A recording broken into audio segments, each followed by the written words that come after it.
Good morning. I'm Amy Slaughter-Myers, one of the co-rectors here at St. Francis Episcopal Parish and Community Center.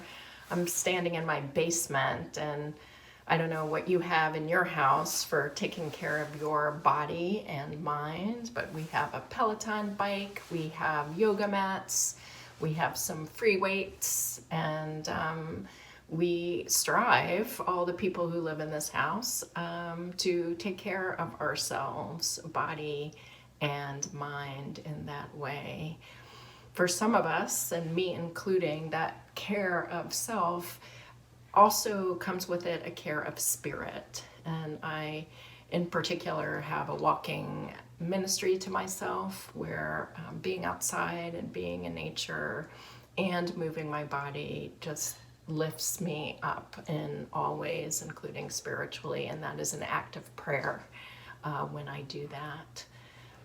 This is the third week in Lent. We're coming up on this Sunday is the fourth week in Lent. We're going to hear the parable of the prodigal son, which is a very well-known parable. Some folk call it the parable of the missing mother because it is about a father and two sons, and there is not mention in that parable about the woman who gave birth to these two sons. Another common practice for some of us, but certainly not all of us, is the practice of confession and confessing sins in the presence of another Christian or in the presence of a priest, and a priest can pronounce absolution on behalf of the church. For me, that has been an act of radical self-care.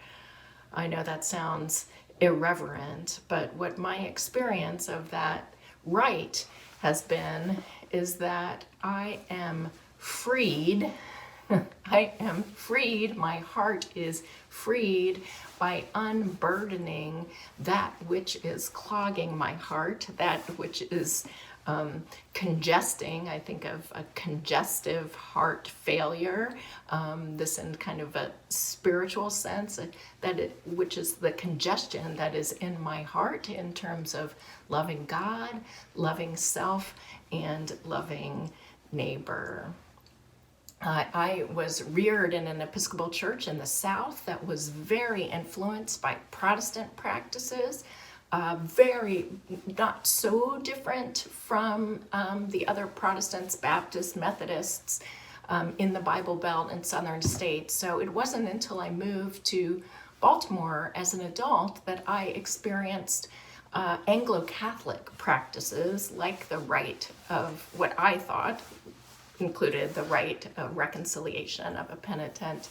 And it was in my 20s, walking around and visiting different Episcopal churches in the city, that I actually saw that there were confession booths in Episcopal churches. That was something I had only understood to be in the Roman Catholic practice. And I remember being in one of these churches, and big old neo-Gothic building, and I saw these booths, and I went to one of them and opened it up, and the booth itself was stacked from floor to ceiling with storage items you would put in storage. So broken furniture, Christmas decorations, child's Christmas pageant costumes. It looked like file boxes with financials of the church, and that image has just struck me because in that space, that sacred space where once people came and unburdened themselves and had conversation and intimate guidance from clergy person, was now stuffed full of all this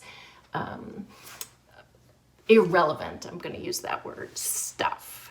And that was the image that I had of my heart before I made my first confession as an adult, where I was just hanging on to this stuff that was unnecessary. It was vaguely related to my spiritual life, but it was accumulated junk, I guess I would say, that had gotten wedged in my heart, had gotten stuck in my heart, and it was a freeing experience to gain that direction from a trusted clergy person around guidance about how to live a more free spiritual life. So if you haven't ever considered the rite of the reconciliation of a penitent, I'm linking to it in this SSS video, and I invite you to reach out and talk about it either with me or Kristofer or someone else in our St. Francis community and explore if it is right for you. Amen.